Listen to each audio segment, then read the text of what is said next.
Este é o último programa de 2020 e vamos falar de reforma. Se julga que é muito jovem para ouvir falar de soluções de reforma, talvez possa estar enganado.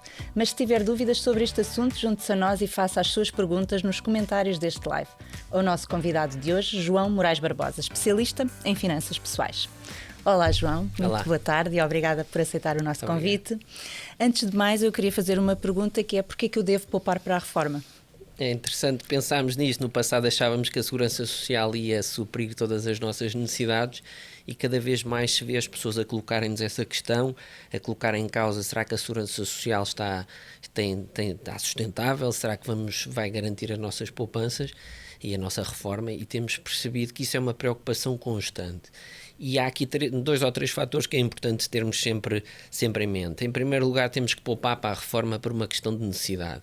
Todos os estudos apontam para que a relação entre a minha primeira pensão e o meu último salário seja no máximo 60%. Ou seja, as pessoas vão ser confrontadas com a necessidade do momento em que passam para a reforma de repor aqueles 40% de diferença, especialmente as pessoas mais novas. E, portanto, isto vai ser aqui um tema muito importante que nós vamos ter que acautelar, porque a demografia tem coisas positivas, ou seja, vivemos muito mais anos, mas por outro lado temos menos filhos. Isto vai causar aqui um problema grave na sustentabilidade da Segurança Social. Mas, por outro lado, temos aqui uma questão de realismo, que é percebermos que, com base neste tema demográfico, que na realidade a Segurança Social não vai ter a sustentabilidade financeira para nos pagar, porque, como sabemos, quem está a trabalhar hoje está a pagar a reforma daqueles que já estão reformados.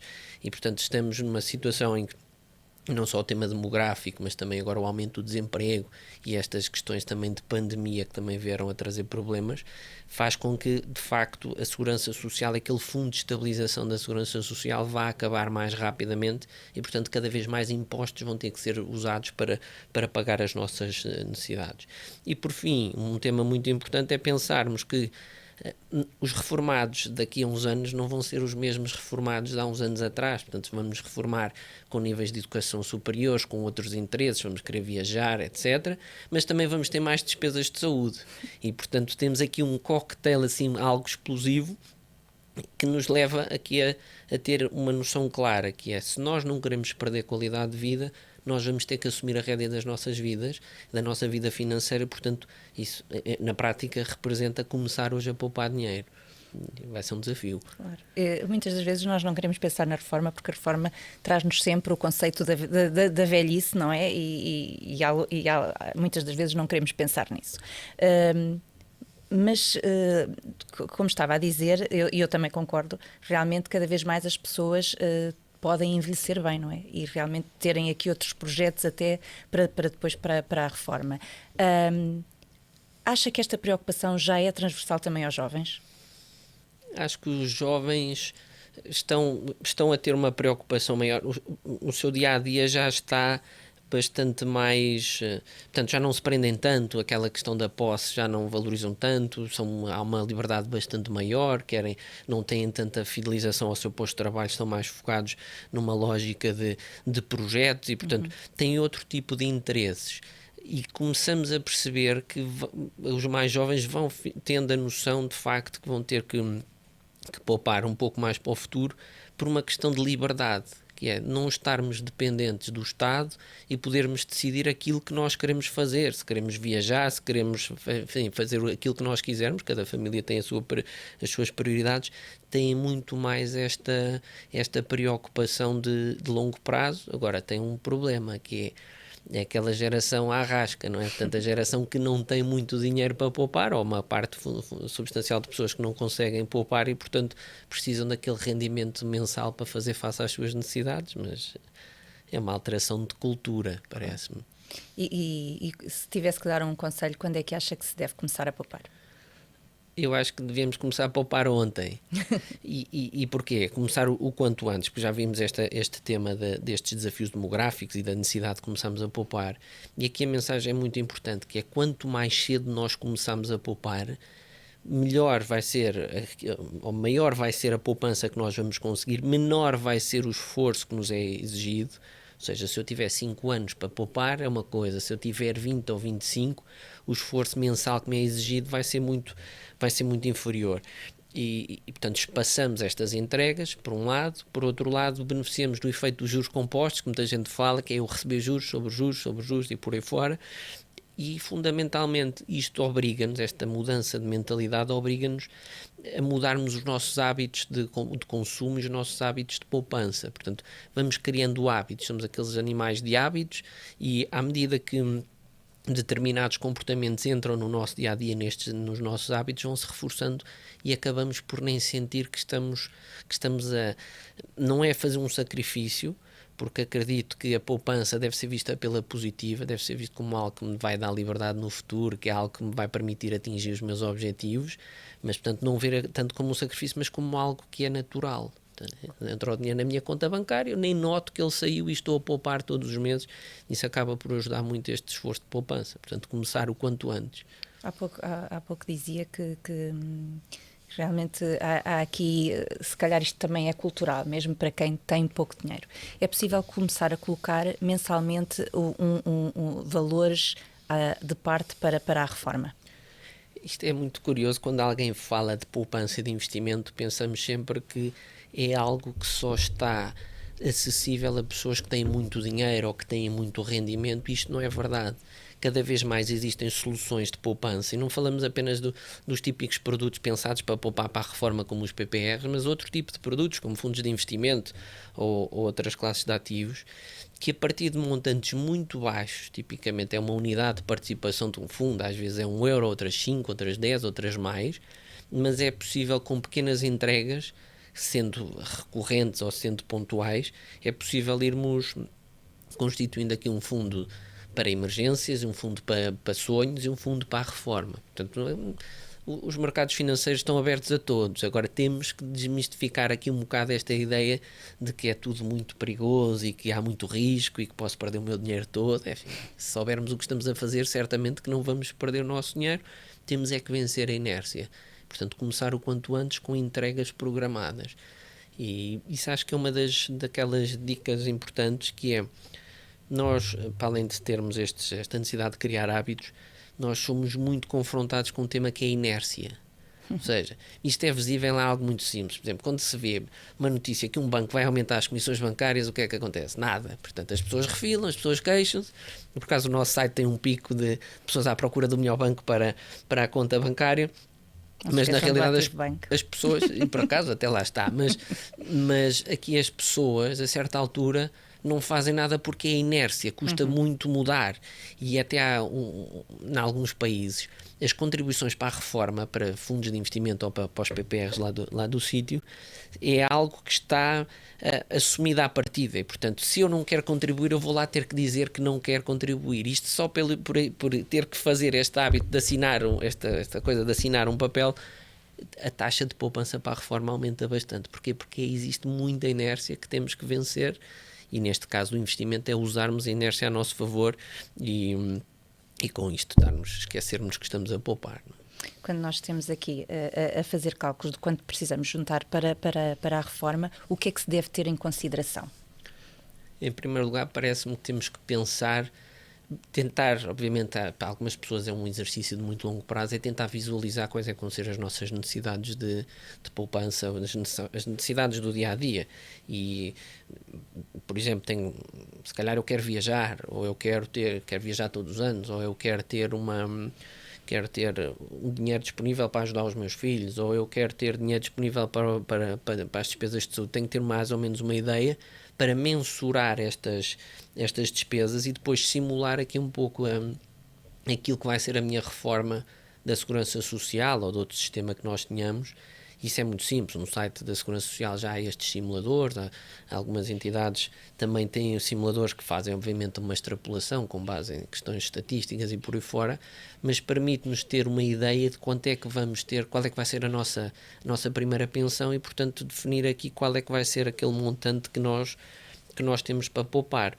E, portanto, com base nisto é fazer o exercício ao contrário. Se eu tenho que atingir 50 mil euros, vá lá, ao final de 30 anos eu vou fazer o exercício ao contrário, vou ter que poupar 20 euros por mês, ou o que seja. Agora, existe aqui um tema que é muito cultural também, que é pensarmos que as pessoas em Portugal não são investidoras, são aforradoras, ou seja, queremos poupar dinheiro, muitas vezes preferimos se calhar ter o dinheiro debaixo do colchão e não colocar o dinheiro a render num banco ou numa aplicação financeira, portanto não gostamos de assumir riscos. E o que nós dizemos sempre para olhar para o longo prazo é pensarmos que se eu vou investir para um prazo de 30 anos, eu tenho que assumir riscos. Claro. Não faz sentido eu estar a fazer um depósito a prazo com uma taxa de 0,5%, porque eu vou perder poder de compra, porque a inflação, se naquele ano for 2%, por acaso hoje em dia não é, eu estou a perder poder de compra. E, portanto, é assumirmos riscos e pensar, e olharmos a história, se bem que a história não, diz sempre que o retorno do passado não é garantia de retorno no futuro, mas dá-nos uma indicação que é, vou olhar para a frente, se calhar vou poder, se investir em ações, se calhar ter um retorno de 6 ou 7 ou 8% ao ano, mas num prazo alargado. E, portanto, assumir riscos, olhar para a parte positiva da moeda. Portanto, ou posso perder dinheiro ou posso ganhar dinheiro. Tipicamente somos avessos às perdas, não queremos perder, mas devemos focar naquilo que podemos receber, é um retorno muito maior. E este retorno maior, ao final de 20 anos, é uma diferença extraordinária e, portanto, temos que assumir riscos. E, tendencialmente, também, quanto maior o prazo, também mais o risco se dilui, não é? Portanto, também as pessoas, se tiverem isso em consideração, se calhar deixam de ter esse espírito tão aforrador quando estamos a falar num longo prazo até à reforma, se falarmos de jovens, obviamente, não é? É curioso pensarmos como é que as pessoas investem e nós, os investidores particulares tipicamente começam a olhar para os mercados financeiros quando os mercados estão perto do máximo. Já atingiu o máximo, toda a gente fala dos investimentos, temos os amigos que já ganharam dinheiro com aquela aplicação financeira e nós vamos lá colocar o nosso dinheiro e depois as ações começam a cair e entramos em pânico e quando o mercado está perto de virar, o que é que acontece? Eu desisto, atiro a toalha ao chão e vendo e depois aquilo começa a subir. E por isso é que nós dizemos que esta ideia de irmos colocando dinheiro todos os meses, 10, 20 euros, dependendo do orçamento da pessoa, permite-me comprar, quer lá em cima, quer cá em baixo, portanto, alisar a entrada e com isto consigo beneficiar do efeito do crescimento económico, porque é fundamental que as pessoas percebam. Imaginemos que eu compro um PPR, ou invisto num PPR ou num fundo de investimento que investe em ações da Europa. Estamos a falar de um fundo que se calhar compra pequenas ações, ou pequenas ou grandes, das maiores empresas do mundo ou da Europa e, portanto, eu para perder o meu dinheiro todo, as maiores empresas da Europa têm que ir à falência, portanto é algo que objetivamente não faz sentido. Claro que se fosse em Portugal houve algumas empresas que fecharam portas e, portanto, houve muita gente que perdeu dinheiro, mas com uma estratégia diversificada, olharmos o risco de forma inteligente, portanto, tornar o processo automático, não olhar demasiado para esta questão de como é que está o meu investimento, olhar para o mercado todos os dias, não vale a pena, porque a nossa atuação não faz diferença nenhuma, portanto, é tornar isto racional, porque se eu decidir que vou investir num determinado dia, se eu vejo que o mercado está a cair 10%, o que é que vai acontecer? Não vou lá meter o dinheiro.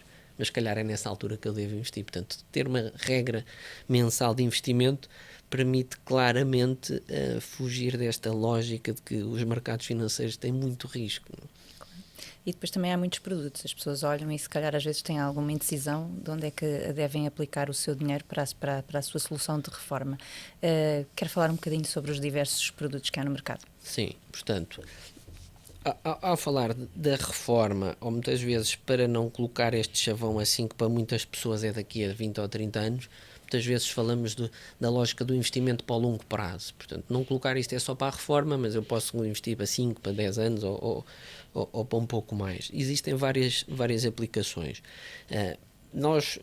Eu gosto particularmente destes que chamamos os instrumentos de investimento coletivo, que são os fundos de investimento, que na prática o que fazem é permitem que um conjunto de pessoas que não se conhecem de parte nenhuma coloquem o dinheiro todo numa aplicação financeira que depois tem um gestor a rentabilizar o seu dinheiro, procurando encontrar aqui as melhores estratégias, mas fundamentalmente procurando fazer aqui uma gestão de riscos, que é aquilo que nós, particulares, que não estamos a olhar para o mercado todos os dias, não nos interessa fazer. Portanto, delegar essa parte a um gestor de investimentos e que nos permite, a partir de montantes muito baixos, como falei há pouco, de 1 euro, 2 euros, 10, 20, dependendo do produto, poder estar a diversificar o meu investimento por ativos em todo o mundo.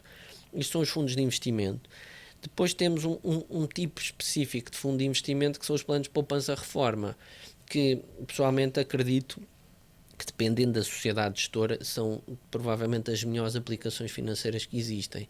Porquê? Porque são em tudo semelhantes a um típico fundo de investimento, mas que tem uma questão, que tem um enquadramento fiscal muito mais interessante. Portanto, seja um enquadramento à entrada, portanto, eu a possibilidade de eu deduzir uma parte das minhas entregas no meu IRS e com isso ir buscar ali uma parte de retorno, que é, na prática, o Estado devolver-me parte do imposto, mas por outro lado tem uma tributação muito mais favorável sobre os lucros, que só vai acontecer em muitos casos, no meu caso aqui se calhar 30 anos, portanto está o meu dinheiro a investir durante 30 anos e daqui a 30 anos, em vez de eu pagar a típica taxa de 28%, que é o que as pessoas pagam normalmente, pagaria uma taxa de 8%. Portanto, estes 20 pontos percentuais de diferença fazem toda a diferença.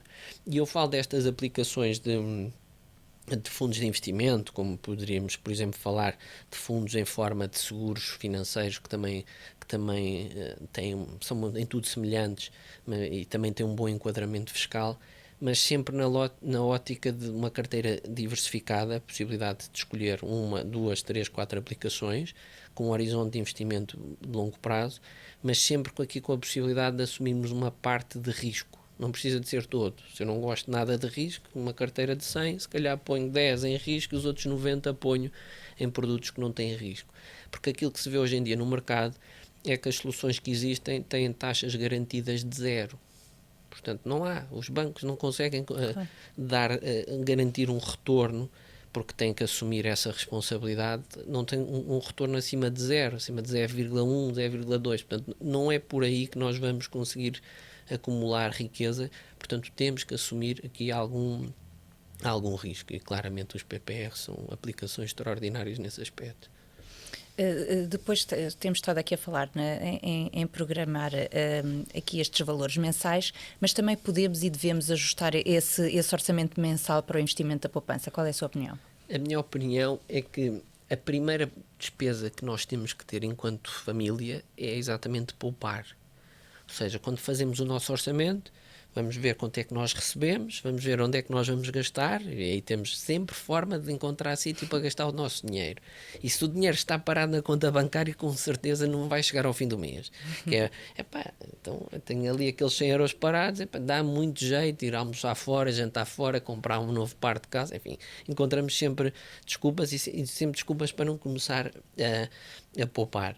E portanto aquilo que dizemos sempre é que a poupança, tendo garantia, por exemplo, que temos um fundo de emergências, portanto um dinheiro para fazer face ali a 3, 4, 5 meses de despesas essenciais, tendo garantido isto, é considerarmos que ter uma rúbrica de despesa ser a poupança e a poupança para a reforma, e que seja algo automático, imediato. Eu, antes de pagar uma EDP, antes de pagar as telecomunicações ou antes de pagar alguns bancos, eu se calhar tenho que pagar primeiro a mim.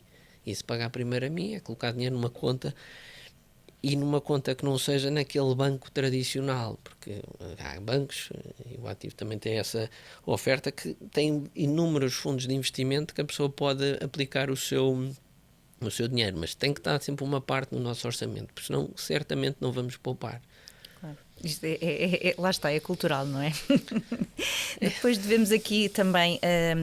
muitas vezes podemos utilizar realmente esse valor acumulado do PPR antes da reforma.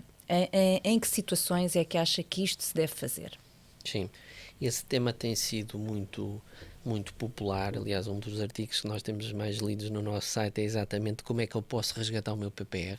Portanto, as pessoas são tentadas a resgatar o seu PPR, e nesta altura de pandemia flexibilizou-se o levantamento de parte daquilo que nós temos no PPR, o que, tendo algum racional em termos de política social de curto prazo, a meu entendimento, tem uma consequência grande no longo prazo, que as pessoas claramente, se temos um problema, por mais grave ou menos grave, e muitas vezes não é assim tão grave, mas eu tenho o dinheiro disponível, eu indo buscar esta poupança, o que eu estou a fazer é, não estou a ter o incentivo a encurtar as minhas outras despesas e, portanto, estou a colocar em causa o meu futuro e não estou a alterar a minha realidade e os meus hábitos de curto prazo. Mas claramente que há pessoas que precisam de fazer este levantamento e naturalmente temos as situações, estas que estão permitidas pela lei. Atenção, aqui o tema, estamos a falar de PPRs, existem critérios que me permitem fazer o levantamento do PPR sem ter a penalização fiscal e, portanto, se eu prevejo, por exemplo, que quero investir num PPR, mas que vou querer levantar o dinheiro daqui a 2 ou 3 anos, eu basta, quando estou a fazer a minha declaração de IRS, não colocar o pisco lá na entrega do PPR e, portanto, aí eu posso movimentar o dinheiro no dia a seguir sem penalizações. E aí temos sempre o tema das... Gosto muito quando se utiliza a poupança para acabar com dívidas, aquelas dívidas de cartão de crédito ou dívidas de crédito pessoal. É o melhor investimento que nós temos, porque tem elevada taxa de retorno, não tem risco e tem uma coisa que eu especialmente adoro, que não paga impostos com isso, não é? Portanto, pagar estas dívidas de montantes mais elevados, obviamente aquelas despesas de saúde que são essenciais à nossa vida, temos poupança, mais vale usarmos a poupança para garantir que temos saúde do que estamos a poupar e sermos o homem mais rico do cemitério. Isso não faz muito sentido, mas tirando isso, parece-me que muitas vezes estes levantamentos de 100, 200, 300 euros que nos é permitido fazer, acho que não vão fazer assim aquela diferença abissal, e acho que antes de levantarmos o dinheiro devemos olhar para aquelas que são as nossas despesas. Por exemplo, temos visto, falámos há pouco, dos bancos, muitos bancos que têm a prática de aumentar as comissões de manutenção de conta, por exemplo. Eu tenho ali 6, 10 euros que eu posso poupar imediatamente mudando para um banco que não me cobra comissões. Portanto, eu estou a libertar aqui dinheiro. E quem fala disto, fala dos seguros, fala dos créditos.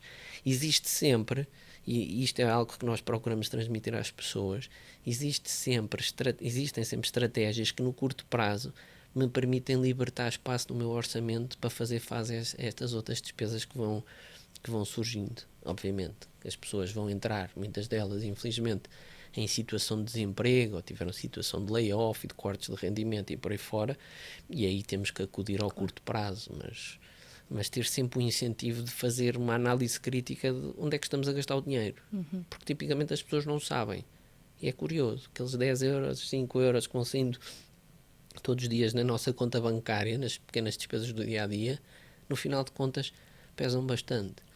E aí a pandemia e o facto de estarmos em casa teve um incentivo extraordinário, que se calhar houve muita gente que olhou pela primeira vez para a sua fatura das telecomunicações e percebeu, se calhar não faz sentido eu estar a pagar, e aconteceu vários casos que nós estivemos a tratar, a pessoa não consegue pagar a renda da casa e está a pagar telemóveis a prestações. Faz sentido? Se calhar faz. Ou outras pessoas que foram fazer o deve e o haver, eu recebo isto, eu gasto aquilo, está-me aqui a faltar dinheiro. Onde é que ele está a ir? Por acaso lembrei-me que está a ir para o tabaco. Não tenho nada contra o tabaco, atenção. Mas ter uma análise crítica de para onde vai o meu dinheiro permite-me tomar consciência destas despesas e, com base nisso, libertar espaço no meu orçamento ou para despesas extra, ou despesas que são emergências, ou então para libertar espaço para pouparmos um pouco mais de dinheiro para o futuro, sempre, mais uma vez, tendo na mente que a poupança é algo que é extraordinário, porque dá-nos uma grande liberdade financeira e dá-nos uma liberdade, podemos fazer aquilo que quisermos no futuro. Portanto, tem que ser visto pela positiva. Claro. Temos aqui uma pergunta que nos chega da Helena Moura Francisco. Boa tarde, gostaria de saber se tem alguma sugestão para investimentos de poupança de filhos menores que tenha garantias de capital total ou elevado com alguma rentabilidade. Os certificados de aforro ou títulos de tesouro, por exemplo, serão uma das opções atuais para poupanças de médio prazo? Certo. Portanto, aqui, mais uma vez, tocámos num tema que falámos atrás. Portanto, se eu tenho filhos menores e se eles vão precisar do dinheiro daqui a 10 anos, eu se calhar devo procurar soluções que não tenham o capital garantido. Porquê? Porque tenho 10 anos para pôr o meu dinheiro a rentabilizar e este dinheiro pode ter um retorno um pouco superior. Obviamente que se eu detesto risco, E, portanto, ignorando esta questão mais teórica da possibilidade de retorno de longo prazo, se eu detesto risco, eu vou ter que me contentar no curto prazo com taxas de retorno ali. Conseguimos soluções ali perto de 1, 2%, e aí naturalmente que temos os produtos de aforro do Estado, que são considerados em teoria as aplicações com menos risco de uma economia, e os certificados de aforro, como sabemos, têm uma taxa base que depois tem um prémio de permanência que pode atingir uma taxa, creio que é 2,25%, mas daqui a 7 anos, se não me engano, portanto é uma taxa que é bastante superior aos depósitos a prazo. Posso ter os certificados do Tesouro, que também têm esse benefício, e há aqui uma questão que é interessante, que é, se acreditamos nas perspectivas que estão aí a ser lançadas por algumas entidades, de que em 2021 vamos crescer bastante, os certificados do Tesouro têm ali uma componente que é darem-nos 40% da taxa de crescimento do PIB no ano a seguir, e portanto, se eu acreditar que o PIB vai crescer 3%, 40% disto, traz-me aqui algum retorno adicional. E finalmente, uma aplicação que eu gosto bastante são as aplicações em formato de seguro, ou seguro de capitalização, porque podemos mal comparar um seguro de capitalização com um depósito a prazo. É mal comparado, porquê? Porque o depósito são os bancos que colocam, o seguro de capitalização são as companhias de seguros que o fazem, e não tem um fundo de garantia de seguros. Mas na prática tem um capital garantido, tem uma taxa de retorno, tem uma taxa de imposto muito mais interessante, portanto que pode ir até 11,2% em comparação com os 28% dos depósitos, e são aplicações para o longo prazo, portanto tentar ali apontar para os 8 anos. Portanto, temos é que estar conscientes de que, se não queremos risco, não vamos ter, hoje em dia não vamos ter muito retorno, mas pronto. Claro. E há soluções de reforma diferentes para cada idade? E eu acredito que sim, quer dizer, não só de reforma, mas qualquer política de investimento, qualquer estratégia de investimento que devemos fazer, deve ter em consideração o horizonte temporal de investimento que temos. Portanto, se eu sou jovem, se calhar, como referi há pouco, posso assumir um pouco mais de risco. Se eu me estou progressivamente a aproximar da idade da reforma, diz a teoria que devemos reduzir aqui um pouco a exposição que temos a ações e produtos com mais risco, e tipicamente começar a transformar o nosso investimento em aplicações com capital mais garantido. E portanto é um bocado aqui o ciclo de vida. Há aplicações, por exemplo, há fundos de investimento que o fazem. Se eu tenho um fundo com horizonte de 30 anos, ele hoje investe em ações, daqui a 10 se calhar investe menos, e daqui a 20 ou 30 se calhar ações investem em obrigações. Portanto, tem que existir claramente uma relação direta entre a minha fase da vida e o risco que eu poderei assumir nos meus investimentos. Nós estamos quase aqui a entrar na reta final, mas há ainda uma pergunta que eu queria fazer antes de terminarmos, mas também, se não conseguirmos abordar aqui tudo, também o site do João, o Reorganiza, também dá resposta a isto e muito mais, e será sempre um ótimo canal para esclarecer outras dúvidas. Mas eu gostaria que nos falasse aqui nos erros no planeamento que devemos evitar. Sim, nós já aqui abordámos aqui algumas dessas ideias de erros e etc. Portanto, o primeiro é começarmos demasiado tarde. Portanto, aquela ideia de quando começarmos o quanto antes, não fazemos as contas, também acaba por ser errado, porque aí pode-nos levar ou a poupar menos do que devemos ou a assumir mais riscos. Portanto, a ter ter isto em mente, não priorizar este objetivo. Portanto, poupar para a reforma tem que ser algo que é essencial para as nossas vidas. Não assumir riscos, como também já falei, e aqui uma que, enfim, que eu acho que é fundamental, mas que não tem sido suficientemente explorado, que é confiarmos cegamente na segurança social. Isso aí vai ser é o pior erro que podemos cometer. Não estou a dizer com isto que não é uma entidade bem nem nada, mas tudo aquilo que falámos no início, as regras do jogo estão montadas e as formas de cálculo estão criadas para que nós, daqui a alguns anos, não vamos conseguir ter as reformas que nos prometeram há uns anos, não vamos conseguir as reformas que vão permitir que tenhamos a qualidade de vida que nós queremos ter, e, portanto, temos que assumir as rédeas da nossa vida financeira. Portanto, não confiar demasiado nos outros. E antes de me despedir do João, peço-lhe só umas breves notas finais. É importante, portanto, aqui um bocado um resumo, acreditarmos que, em primeiro lugar, que na maioria dos casos é possível poupar. Portanto, portanto, podemos assumir que é muito difícil, em alguns casos é muito difícil, mas é possível com algumas estratégias simples, com muita disciplina, usando a inércia a nosso favor, com entregas programadas, confiando também que existem instituições financeiras e aplicações financeiras que têm segurança, mas que temos que as conhecer para não cometermos erros que cometemos no passado.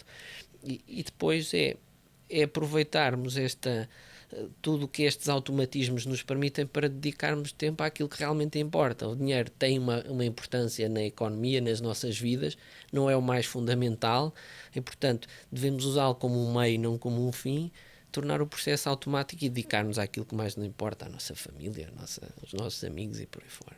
Muito obrigada, João. Muito obrigado. E voltamos em 2021 com mais Conversas Ativo. Contamos consigo desse lado. Tenha umas boas festas em segurança, cuide de si e dos outros.